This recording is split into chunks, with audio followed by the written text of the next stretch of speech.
நான் ஒரு கோயிலுக்கு போயிருந்தேன். அங்கே என்னோட யோகா கற்றுக்கொண்ட ஒரு மாணவர் உட்கார்ந்தார்.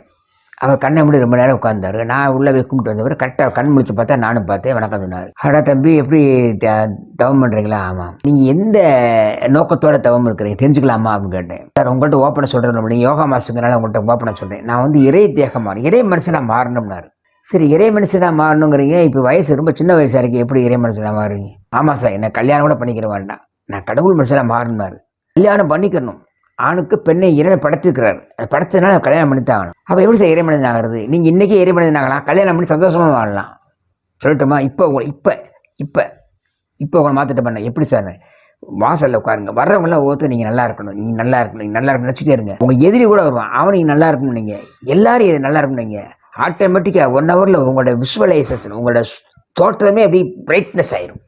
உங்களை பார்க்குற கையெழுத்து பண்ணுவாங்க, இறைமனிதன் ஆயிட்டீங்கன்னு அர்த்தம். இதுக்கு மேலே என்ன